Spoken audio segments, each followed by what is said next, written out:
یہود کے امراض ثلاثہ تولا، تا واو لام الف لا، تولا اردو میں ترجمہ قوسین میں بریکٹ میں لکھ لیں، منہ پھیرنا۔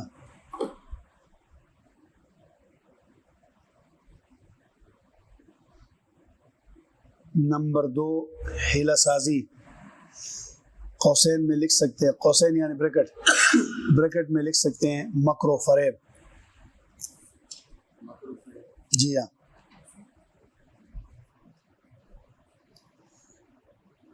نمبر 3 تعمق، تا عین میم قاف، تعمق، قوسین میں بریکٹ میں تعمق کا معنی لکھ سکتے ہیں گہرائی میں جانا، گہرائی تک جانا۔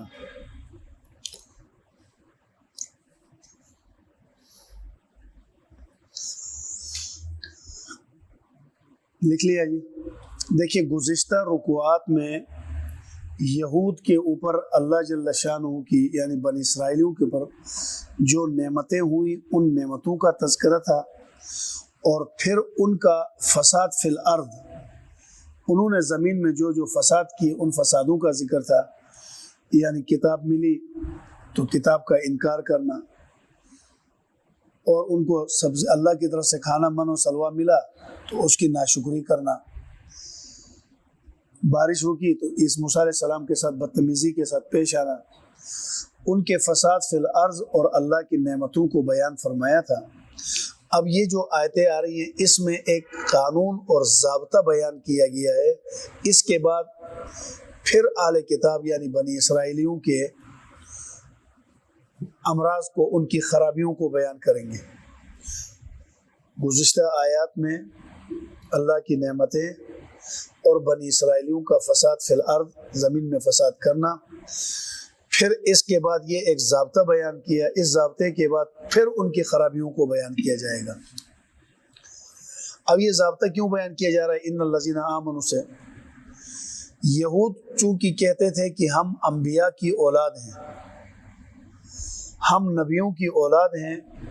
یہ نبیوں کی اولاد ہونا، ولیوں کی اولاد ہونا، نیک لوگوں کی اولاد ہونا ہی ہماری نجات کا ذریعہ ہے۔ تو اللہ تعالیٰ نے ایک ضابطہ بیان فرمایا کہ نجات کے لیے کسی نیک آدمی کا بیٹا ہونا شرط نہیں ہے،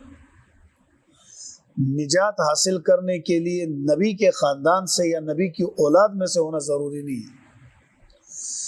حضرت نوح علیہ السلام کا بیٹا جو تھا کنعان، وہ نبی کا ہی تو بیٹا تھا لیکن ناکام ہوا، جس کے لیے اللہ نے فرمایا انہ لیس من اہلک،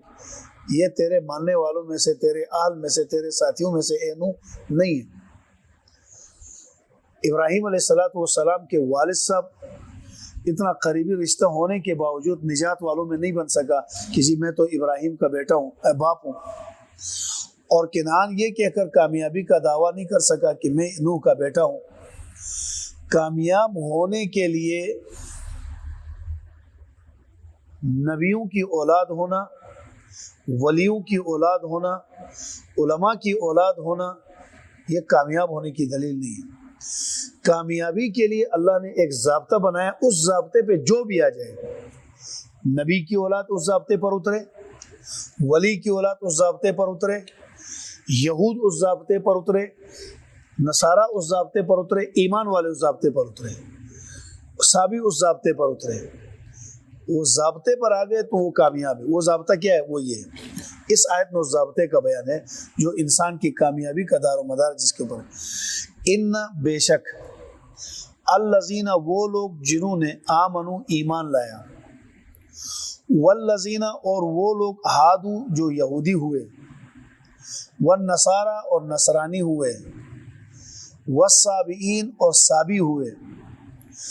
من آمنا ان میں جو بھی ایمان لایا اللہ پر،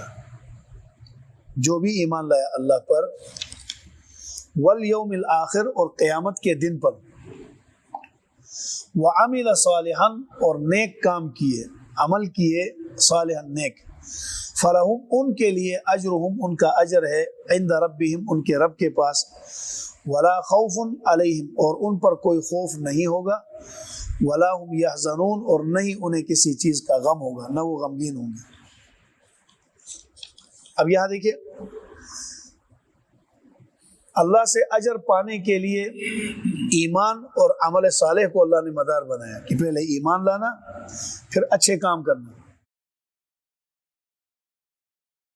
اگر ہماری ویڈیو پسند آئی ہے تو اسے لائک کریں، کمنٹ کریں اور دوستوں کے ساتھ شیئر کریں، اور اگر ہمارا چینل ابھی تک سبسکرائب نہیں کیا تو اسے سبسکرائب کر دیں اور بیل آئیکن کو پریس کر دیں تاکہ ہر آنے والی ویڈیو آپ کو مل سکے۔ جزاک اللہ۔